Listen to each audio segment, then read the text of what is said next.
Good afternoon or good morning to everyone, and welcome to our Change Management webinar series, Change Management in Action. We're sharing actionable knowledge on how you can introduce critical elements of change into your technology projects. Build focuses so much on change management because we think it's central to preparing, equipping, and supporting the individuals who are expected to adopt change. They're expected to align technology to organizational goals. How does change management support leadership, engage people along the way, reduce frustrations, do all the things that Debbie's going to talk about in today's webinar, as she talked about in the last webinar and in our upcoming webinar. So today is the second session of a three-part series. And the first one, in case you missed it, was about project planning and what you need to do to get ready for a technology change that's coming. And today's session are the ways that you can lead your organization confidently during change-intensive projects. And now that I've shared a bit about what we're going to cover today, I'm really excited to introduce my colleague and fellow partner, Debbie Cameron. Debbie serves as our change lead on so many projects. She's always someone that I can go to help me navigate change in the projects that I'm on. And I'm really excited for all of you to benefit from her experience as I do. I'll be monitoring in the background Q&A. Please feel free to add any questions. There'll be some time for Q&A at the end. And with that, I'm going to hand it over to you, Debbie. Hello, everyone. I'm Debbie Cameron. For those that haven't met me or have not attended a webinar with me, I'm a partner with Build Consulting. I've been doing management and IT consulting for more than 25 years. I started my career with larger consulting firms, working for Arthur Andersen and Bearing Point. But along the path of my career, I really wanted to find more purpose in my work. So I found an arm within one of the large organizations that worked exclusively with nonprofits. I got to work with clients whose mission I believed in and loved, and I just fell in love with the nonprofit world. I felt like I needed to learn what it was like to be inside the walls of a nonprofit, so I left consulting to work for the World Wildlife Fund for about 4.5 years, leading their BBCRM implementation. And after that, I found my home with Build. And it's really been great because I feel like when I was with World Wildlife Fund, I learned what it was like to be on the other side of the consulting world. And now I can serve as an advocate for my clients, help them navigate technology projects, and I get to pursue my professional passion, which is change management. It's really important for me to see my clients be successful in their projects, and so many technology projects are not successful. And when you do research on why that is, there's a ton of reasons, but lack of change management is a big one. And I feel like that's where I can help, and I'm hoping to help some of you here today. So our agenda for the webinar is pretty simple. Let's ground ourselves in change management and why we need it, introduce thoughts on tools that can help us execute change management during our technology projects, and learn how to leverage some of those tools during the implementation project. So for those who attended any of my past webinars, some of what I'm going to go over may sound a little familiar, but I think it's always important to re-ground ourselves in what change management is and why it's important, especially as we are likely moving through a busy day with lots of competing priorities. And before we dive into the details on ways to execute change management, let's remind ourselves why we need it and what it is. At Build, we have two core beliefs that motivate us both to do this work and to approach it in the way we do. The first is our belief that technology can empower organizations to both work more effectively and to change the world. The second is that technology fails so often because we treat it like a baseball field in Iowa, one of my favorite analogies.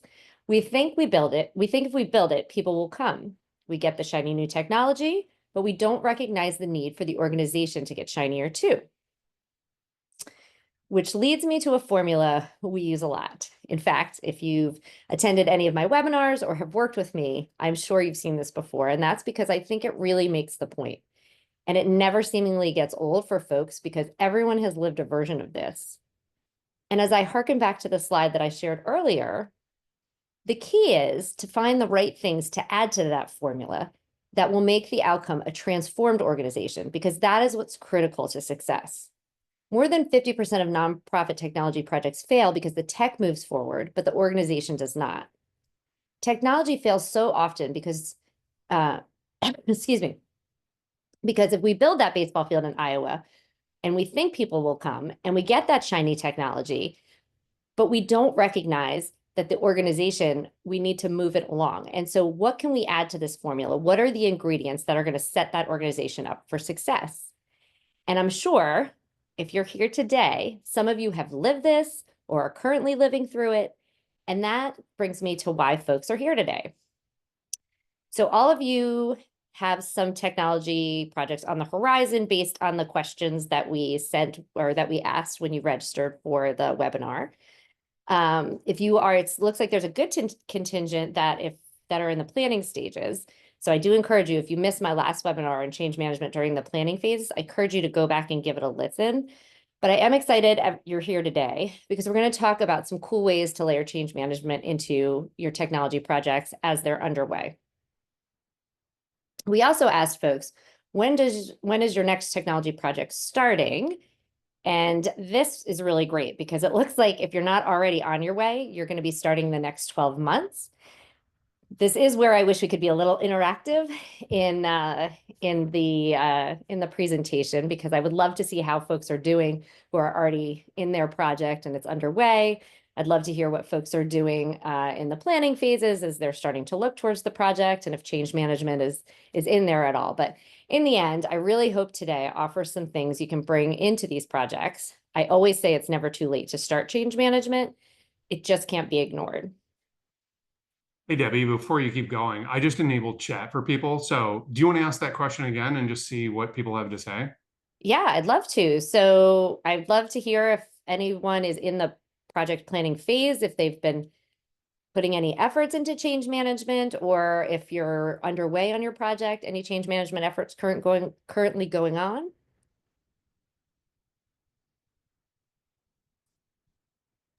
I'll keep an eye on chat for you. Okay, great. People are being I'll keep graded going. on whether they respond to that question, just so you know. So I mentioned earlier, change management is a big component of why we see technology projects fail. And here's the connection, the driver of why that's the case. A good deal of the failure rate of technology projects is related to the fact that we simply do not do a good job of anticipating the effect of these projects on the people that we're supposed to help. When these impacts hit them, we lose the hearts and minds of those that we serve. And as a result, we don't get the return on our investment we hope for. And in a lot of cases for our clients, the organizations have already introduced a large change without an appropriate level of change management. So they've already lost trust with their stakeholders, and they come to us looking for us to help them change that. So what are they looking for when they're looking for change management?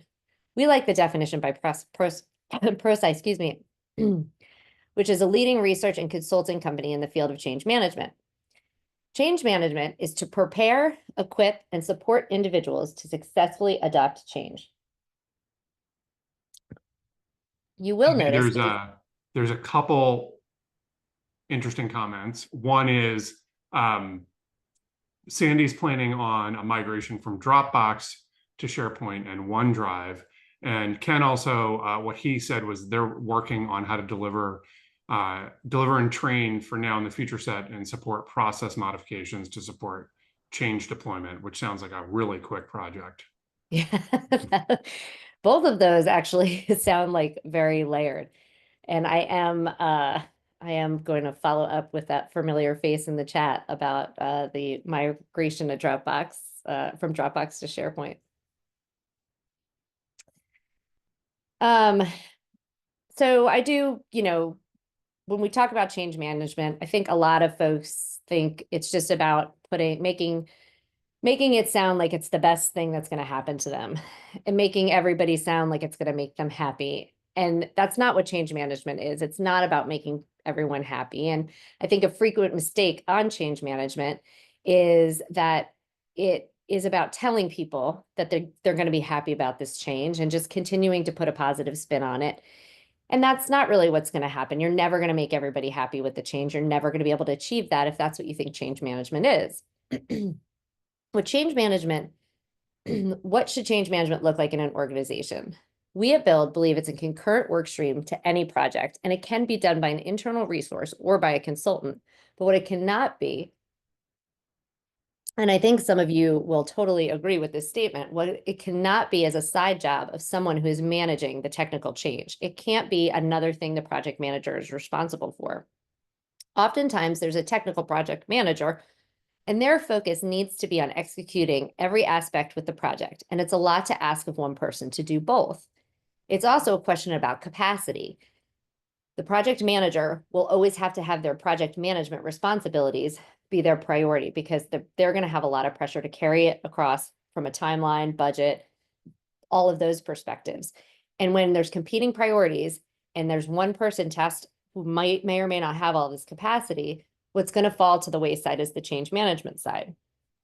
I also see Dan's about to undertake a CRM replacement, and that's also a very good project in need of change management. And Debbie, I didn't know if you could see the chat. I was going to prompt you, and you can say, I'll get to this, Kyle. I'm trying to get through the webinar. But I remember I asked you one time many years ago about whether your perspective around CRM projects, whether they needed greater change management than other types of projects. And hopefully you remember what you said to me, because I'm putting you on the spot. But I'm wondering, like, if you could hit on that at some point about change in CRM projects specifically.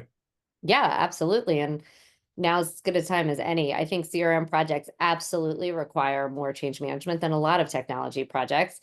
I think when you're really focused on requiring a behavior change, and, Sandy, you're going to face this too, as you're asking folks to have a behavior change in that migration from Dropbox to SharePoint, because those are choices. Your stakeholders have choices on whether or not to use the system. When you implement an ERP system, you still need change management, because you want to make your team successful and you want them to feel like they're supported through the transition 100%.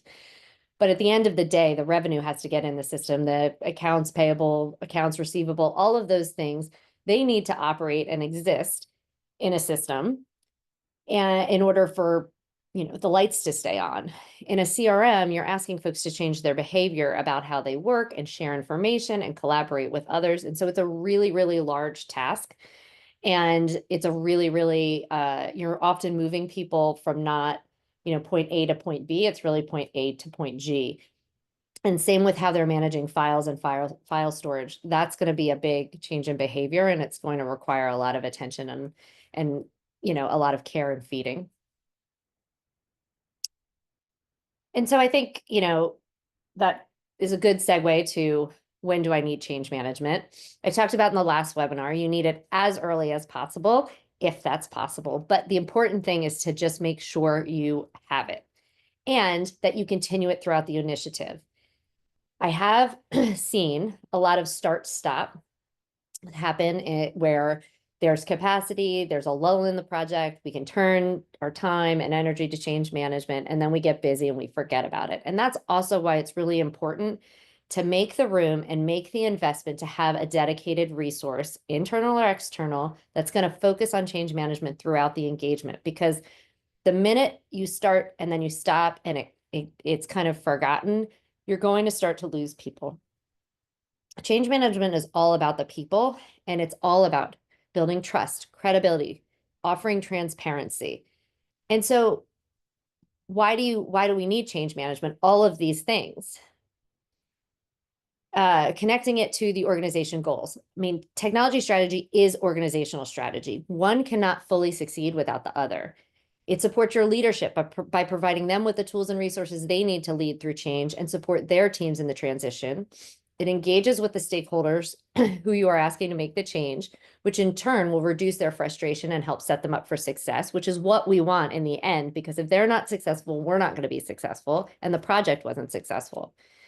Change management introduces transparency into what is changing and the how. Knowing that helps us move together in a more consistent manner, rather than having different pockets within an organization trying to figure out how to adapt to the change on the fly. If things come to us by surprise, we are immediately going to just try to put one foot in front of the other and problem solve in the moment. And when we do that, and if we're just doing that in a small pocket in the organization, we're going to start doing things different. And what's that going to do? It's going to affect the data. And what are we really trying to do with all of these systems? It's to have a unified data strategy, all of that. And so the minute you start to have folks kind of break off and do their own thing, once again, we're not reaching that success that we need to and that we set out to do. And, number 6, we can't argue with all the research out there that underscores. I also think we've either seen it happen, we've been a part of it. Change management is necessary to achieve any long-term success. Debbie, Sandy asked another question, and I'll give you a chance to read it.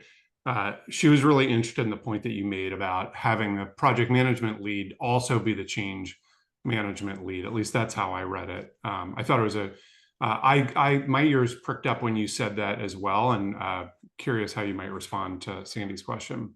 Yeah, it's a great question. And I think the best solution in that situation is when we're getting ready to roll out something, a new technology, a new tool, even a new process sometimes, we look for folks to be kind of our change agents or our super users or, some form of leadership to help train their department or be their team's person to ask questions about how the system works.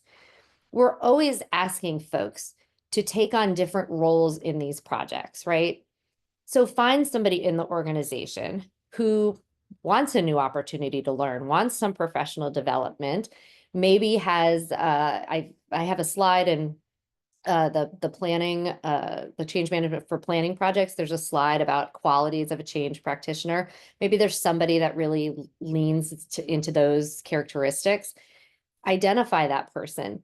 The project should not fall on the shoulders of just the PM. There needs to be, an understood investment of what projects are going to take. So find a resource that maybe has some capacity or maybe doesn't have capacity, but maybe something can be deprioritized because they want this professional development opportunity. They want to learn. They're interested in this type of work. They're good with people. They're good with understanding people. And I'd tap them for it. But I do understand that often resources are constrained. You can't hire a consultant because you don't have the financial resources. And I understand. But if you're going to take on this sort of investment in this sort of project, it's part of the cost, right? It's not just the licensing fees. It's not just the cost of the implementation team. If you leave this cost out, there's ramifications. And so it just has to be considered part of the cost of the project. Can I, Debbie, prove that I listened to you over the course of years? Sure. Here is a Debbie Cameronism that I use all the time. You can either pay for change management now or you can pay for it later, but you're going to end up paying for it. Did I get it right? Yes. And I'm shocked that you listened to me. Kyle out. Okay, so what does change management look like during the implementation phase of the project? There are so many great and innovative tools to use throughout a project where we're executing a change. Specifically thinking about the implementation phase of a project, I've listed some of my favorites, and I wish we had time to dive into all of them today. But rather than give you, the 1-inch overview of each tool, we thought it'd be a better use of our time together to do a deeper dive into 2 of them. So the 2 I'm going to focus on, which I think will be the most impactful if you want to take these ideas and bring them to your implementation project, are the change plan, because it's broad and there's a lot to it. So I think it would be impactful. Excuse me. And the second is impact analysis. And this is because I've had more than one client say that when we've worked with them in change management, what was the biggest, what was the one thing they wouldn't have wanted to do without? And oftentimes they say the impact analysis. So I'm curious if you've ever used a change plan in a previous project.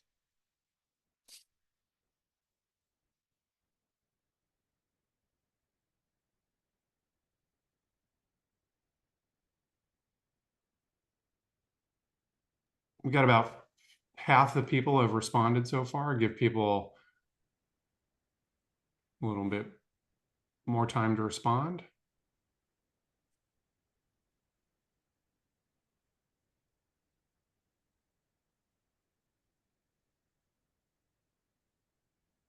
All right. Well, that is great. I'm thrilled to see that almost 50% of folks have.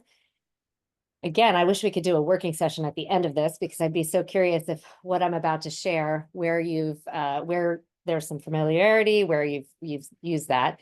For the 50% that have not, I hope you're able to take away something from today. I will say, an interesting statistic that I read recently was of a survey done by ProSci of the participants who had excellent change management programs in place. 88% met or exceeded the objectives they were out to solve. Only about 13%, or 1 in 8, of those with poor change management programs met or exceeded objectives.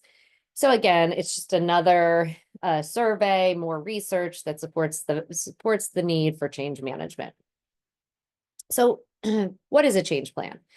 So a change plan takes a lot of different forms. I have seen them be a one-page Word document. I've seen them in Excel as, kind of a Gantt chart of activities. I've seen, a tool. There's a company out there that does change plans and created this tool around them. But what I believe and what Build believes a change plan is, it's a living, breathing plan that is built. And as you execute a change management framework, it's really about to plan for and understand and execute supportive intervention techniques throughout an engagement. You want your change plan set up to really dig into what is changing and provide transparency into how the effort will support the transition, all to be in alignment with what you're trying to work towards. What are the objectives you're trying to achieve with this project? So I have the sections of Build's typical change plan outlined here. And so let's dive into kind of what these categories are. So a change framework outlines the foundational structure and methodology guiding the change process. It's typically aligned with a recognized model. So ADKAR, Cotter. It sets the stage for how the change is going to be approached. The change journey is about the stakeholder experience and emotions associated with the journey.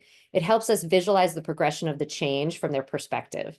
Because change often evokes an emotional response in people, we can't take that out of there. Approach, what's our strategy to leading the change? This needs to be specific to each organization or project because it's important that it's tailored to the organization's culture, its readiness, and the complexity of the change. Timeline, pretty self-explanatory, but what's the important thing about a timeline and a change plan? For technology implementation projects, it's about making sure that the change management timeline is interwoven with the implementation timelines. You want to make sure the milestones are aligning. You want to make sure you're doing the right activities at the right time and that they're in the right sequence. And you just want to make sure that it's really part of the implementation and not this track over on the side that only 1 or 2 people are engaging with. Tools and intervention techniques. List the tools and resources we'll use throughout the change process to engage with those impacted. And finally, management and oversight is really focused on how we manage the change effort.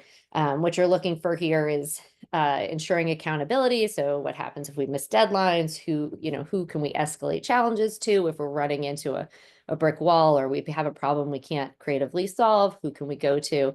And also about when we're going, those kind of check-in points to make sure that we're making progress and that we're still in alignment with our project goals. So I'll share with you Build's framework that we use. It's organized into 4 phases designed to help organizations navigate the complexity of a change.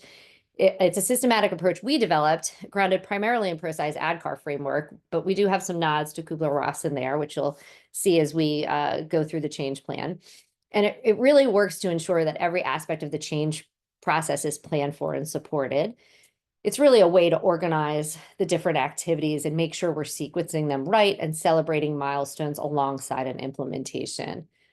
And we created this particular framework because we wanted one that we would be able to scale to different size organizations, different scopes and complexity of projects.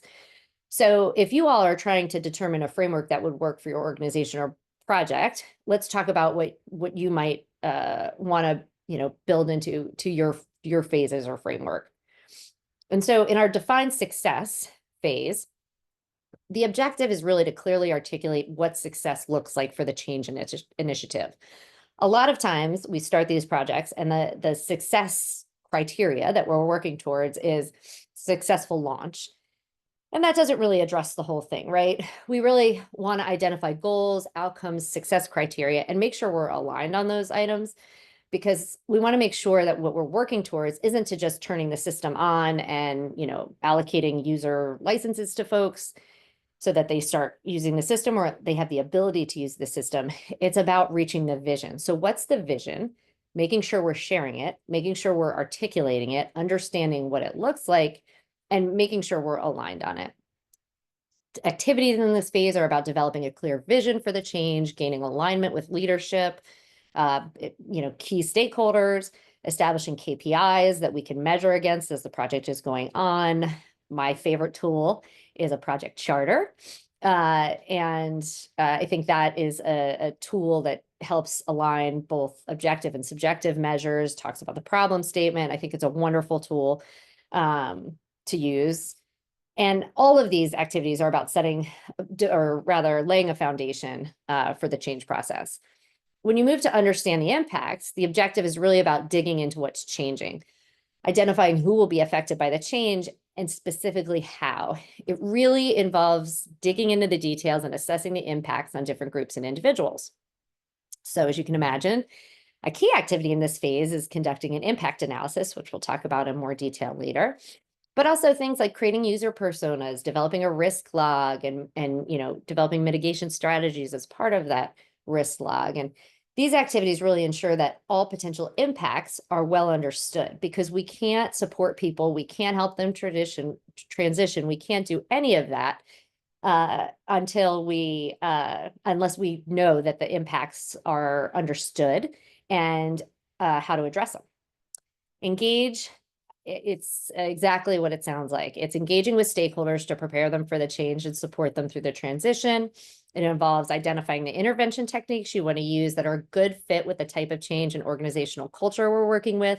But it's really about maximizing stakeholder engagement and making sure we're reaching folks, making sure we're hearing them, making sure we're supporting them, and understanding how to support them.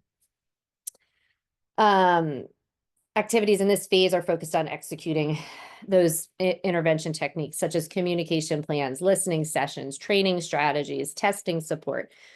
The focus is really about working directly with the stakeholders to make sure they're informed, prepared, and supportive of the change. And if they're not supportive of the change, we've at least worked with them to bring them along so they understand why we're doing it. And then iterate. Always want to improve the change process. That's why I believe the change plan is a living working document. You want to pivot based on feedback and results, make sure what we're putting effort into, what we're doing is working, reflect on what we achieve, celebrate those milestones, celebrate those wins, celebrate progress we've made, determine what was less effective, leave that behind, and monitor progress. Some activities are, doing your metrics reporting, post go live surveys, anything that can help us maintain momentum and measure progress towards that objective. So the change plan journey, as I mentioned, it's really about the emotional part of it. So maybe folks have talked about, a user journey through a process, or a user's journey as they interact with the system. I do believe the term journey is used widely, but I think it's important that we consider the perspective of the folks that we're asking to undertake this change. And so, we have, and this is based on some of Kubler-Ross's work and research, but here is kind of the emotional side of moving through a change. And different people move through the curve at different paces. Some people don't even start at the start of the curve, they start halfway through, but most people do follow a similar curve when they're asked to make a change. And it's not linear, but this does help us understand and adjust our approach. And so here's a sample one provided today. We start with the kind of negative emotions of denial and anger, why people may seem disengaged or frustrated during the change. It's often just a normal part of the process. And recognizing where you or your team are on this curve can help us respond constructively. I like to say it's important to meet organizations, teams, and people where they are. Using this tool to assess where people are within the change helps us know where we need to try to meet them.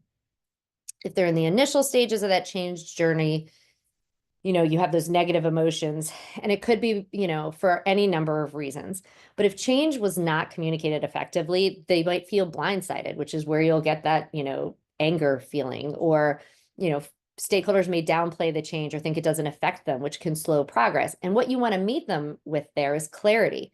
Communicate early and often, explain the why, address questions head on. When you get that anger, when they realize the change is real and frustration, maybe they're blaming leadership, maybe they're blaming any number of things, you want to meet them with compassion. And what that can look like is just acknowledging frustrations, creating a safe space for feedback, having a listening session, letting them have a voice in all of this.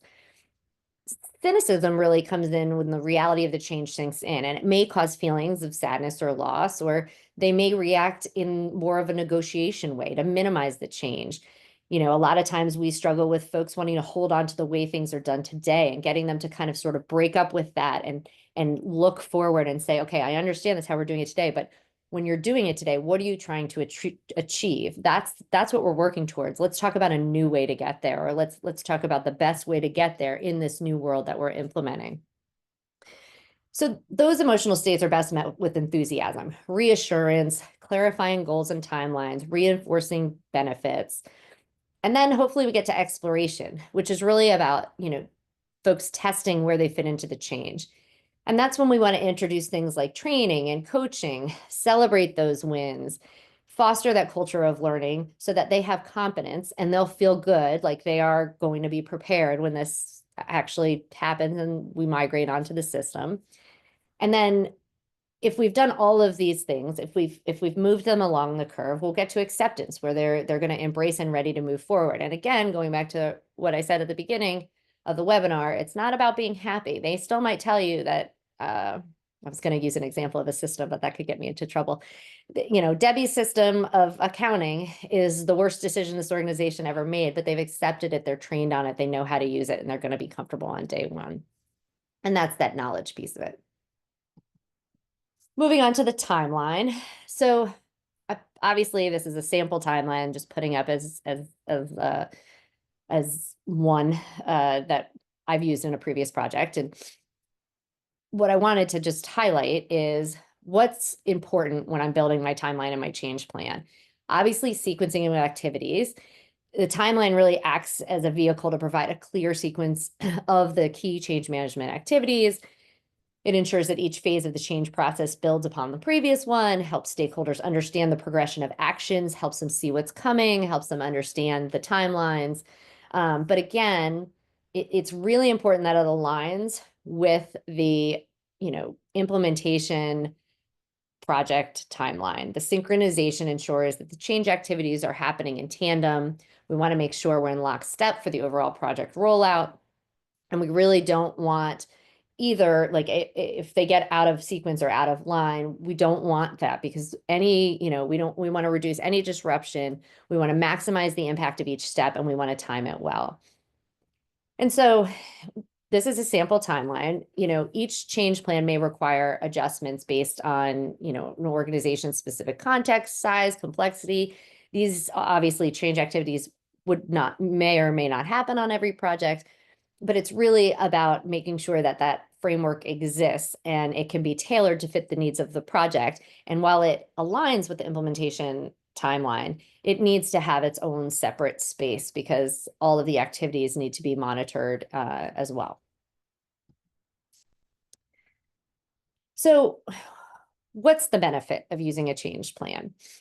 One, it's that cohesive framework. The framework ensures that the change is handled consistently at all levels by mapping out the specific activities, responsibilities, and deadlines. And it's a way of organizing it. It's a way of making it make sense.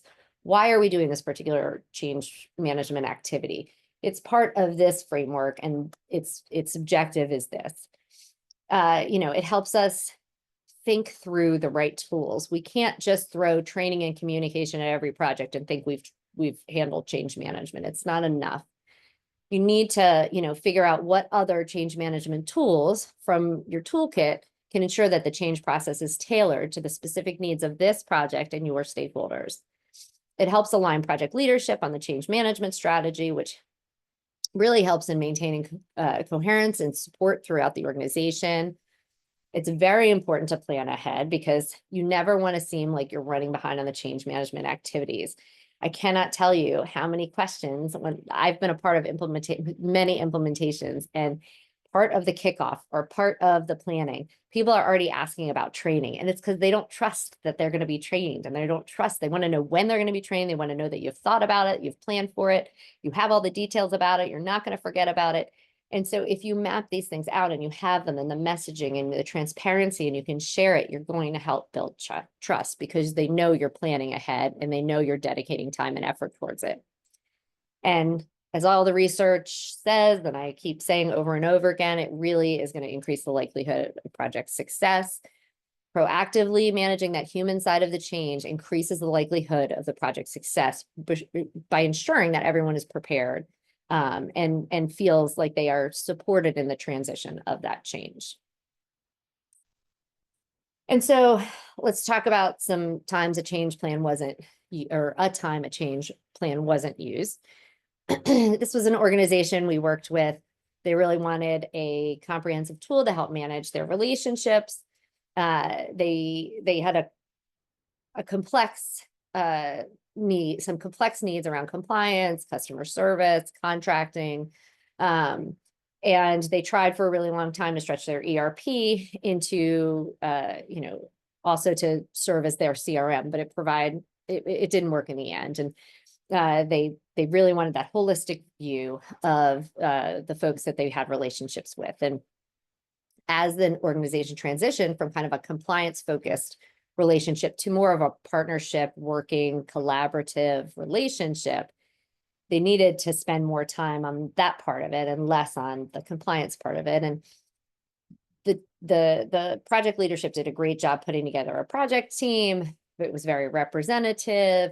All the right, Legos were being put down on that first ground floor. But then as the project got busy, it was a project manager who was also trying to do the change management thing. And there was never an official change plan. There was never an official change management track. It was just, we tried to put, or this client tried to put change management Legos into the project construct. And what happened were training issues. The training was too basic. It didn't cover the needs of the organization. They didn't really understand what was changing from a process standpoint. And because everything was so decentralized, staff couldn't see how they were going to be working together because we never really talked about that. And it didn't get there. And so there was a last minute rush at the end to go live. There wasn't a cutover plan, which is typically part of your change plan. And everybody scrambled. And so it wasn't a smooth transition. We lost a lot of folks in the training issues, missing that big picture. They were unsure about how to do things. Training didn't land. They didn't feel confident moving to this new system, like they were ready to go. And they lost engagement. And so to Kyle's point earlier of what I say ad nauseum, they brought us in after to kind of help them, bring everybody along. And the first thing we did was that change plan. And we really gave those folks a voice into that change plan because we felt that they had gone so long without being heard, and the change management that was started in the beginning by that project manager, we lost a lot of trust and trust along the way. And so we really wanted them to have a voice in it, to see us listening to them and building it. And so we got there in the end, but it was they ended up paying for it in the end, and the timeline was like twice as long. Debbie, there was a question in the Q&A.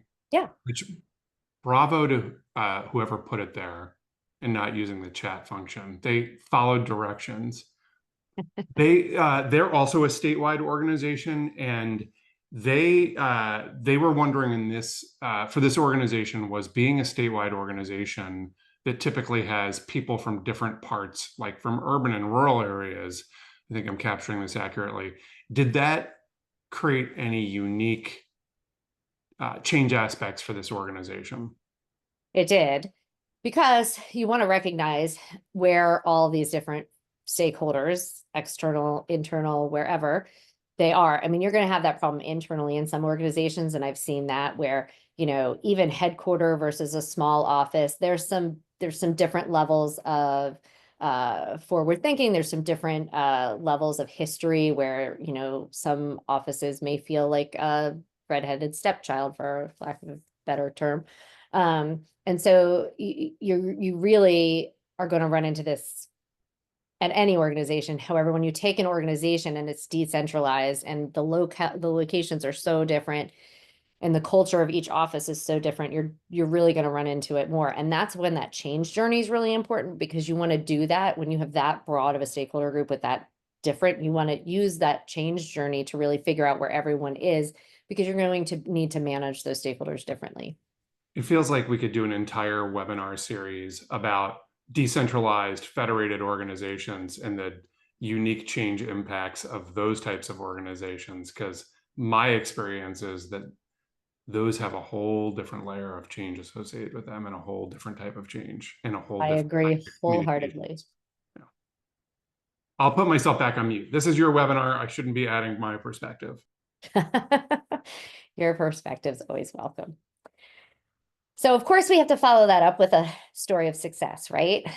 We got to sell the use of our change plan. And we worked with a religious organization. This was about creating a unified website, and decommissioning a lot of smaller sites.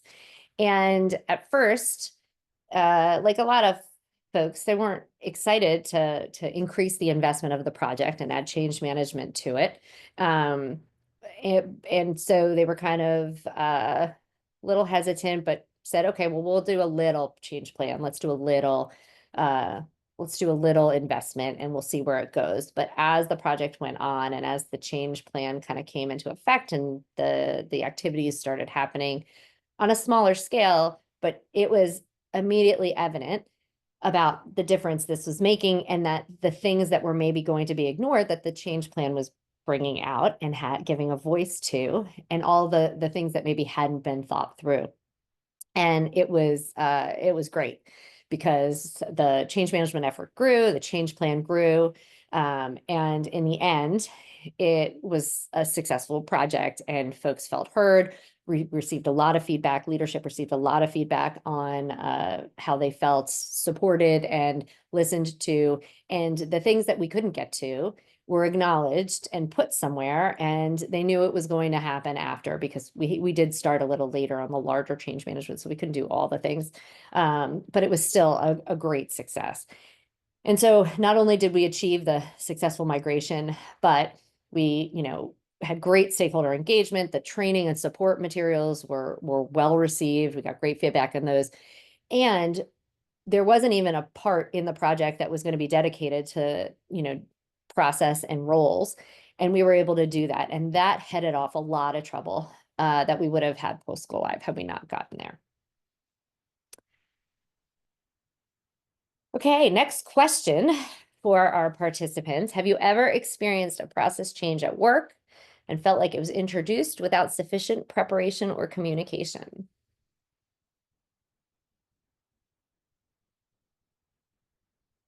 Did you launch the poll, Kyle?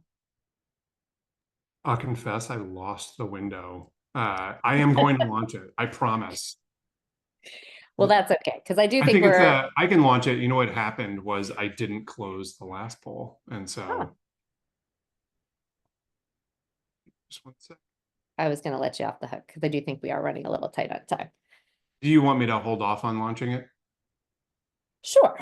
All right. I was going to follow what, I mean, I'll just speak for myself. I have been part of a process change at work that was not communicated well to me. And, it didn't make me happy, and I didn't respond well. I even actually, in my personal life, my husband cut our cable without really doing some change management with me around it. And I had some negative emotions and I wanted to have a bigger voice in that. And again, it all comes down to the fact that there was no change management around it. There was no acknowledgement this was coming. I wasn't prepared. I didn't hear about it the way I wanted to hear about it. I wasn't asked my opinion. And so once again, another statistic on the screen about, just how effective change management is in bringing this. So how do you, like for Debbie Cameron, what was going to change for me when I no longer had my cable DVR and I'm now on YouTube TV? And what is going to happen if we're switching, we're taking away Zoom and we're moving strictly to Teams, or to Sandy's example, how am I going to know the specifics of the change when I'm moving from Dropbox to SharePoint? And that's what the impact analysis is going to do for you. And so what the impact analysis is it's a tool that provides a detailed understanding of how the change will impact your stakeholders, what workflows it affects, what technologies, the workload, is there an organizational structure change here? It's really figuring out where the change is and talking about it in a specific way and figuring out how can we support people in that particular change. And we use it because it's really critical for an organization to understand how a change will affect people, processes, systems, and roles before the change is implemented. By identifying who and what is impacted and to what extent, leaders can make informed decisions, allocate resources. Your training is going to be detailed, and it's going to help folks. Excuse me, targeted communications, support strategies that will help folks, minimize those disruptions at go live. So I understand this graphic on the screen is quite hard to see. So I tried to highlight process, impact description, and intervention technique, but just to break the screenshot down into a little bit more of areas to see. So there's the process side. That's all the way on the, if you're looking at the screen, left-hand side of the worksheet. And this really should be used during the system planning and design, documenting processes affected by the project. It lays a great foundation to build on during system design. And, an internal resource can populate the spreadsheet. You can have several internal resources for their particular, department, what they see being impacted by the change. Maybe each member of your project team does it. And it can, if you've done a software selection, that's the perfect time to be doing this, because as you're going through requirement definition and demos and all of that, you can be populating this in advance of the implementation. It's really important to note there's relevant details about the current state. And then if anything's known about the future state, note that there, but that might come later. Then we have the middle part of the spreadsheet, and it's really about the impact and the description. Now you notice there's a number of columns here. Depending on your project, there might only be one column. It might just be the impact description, or maybe there's two. But this is just for a large, complex project. This is what your impact analysis would likely look at. And so this is what you want to be completing once you're in system design, and systems design is about done. You want to wait until a lot of the decisions have been made. Although I will say this tool is really great about pointing out decisions that are outstanding, and that decisions we've missed, decisions that still need to be made, and identifying areas of incomplete design. So sometimes it's best to leverage a change team member here, or maybe it's a rotating responsibility of the project team. But you note the impact, and then you assign it a rating. And what's important about the rating is, for large changes, there's a lot of change, and you're not going to be able to address every single one of them, right? So this helps you surface the high impact changes, maybe even the medium impact changes. But you really want those to be what you're informing communications, project updates, all staff meetings, department meetings, listening sessions, and that's really going to, inform your training and support. So the columns and how we're categorizing the change in this really complex project is it a process or policy change? Is it an organizational structure change? Is it a culture behavior change? Is it a role or responsibility change? Is it just a change in the technology or tool? Is it a workload change? These are all the things that we would be able to communicate and have folks understand and prepare them for. And then there's the intervention techniques. How do we want to address this particular, based on the change, the level, what's changing, how do we want to address it? And then you can use this to sort and inform. So for instance, all the ones that are checked with training, you can redact those from this document, and it goes into your, whatever tool you're using to build your curriculum for your training. Communications, it can feed your communications plan about messaging. Are you preparing for a project update? Hey, let's take our 10 top highest changes and highlight those so that folks begin to hear it, because the more they hear it, the more they're going to be used to hearing it, and the less it's going to seem, jarring as you get close to go live.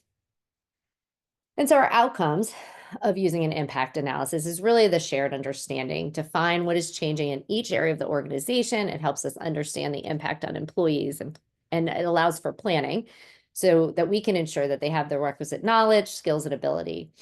It obviously feeds smoother transitions. We want minimal disruptions. We want people to feel minimal disruptions. And this will help that, because we're really going to be able to articulate, is your role changing? Are your responsibilities changing? You can develop targeted intervention strategies because you have the data to do so. Better resource allocation and planning, because you're going to have a better idea of like where the biggest changes are happening and where you should put your focus. And I think this is probably the most important, and I've seen it happen, and it's such a cool thing to see.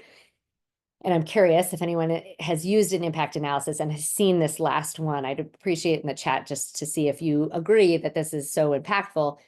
It provides increased confidence in the process from your stakeholders, because they understand that you're investing in it and you care, and you're really getting into the details of what's changing. And that's a really cool thing to see.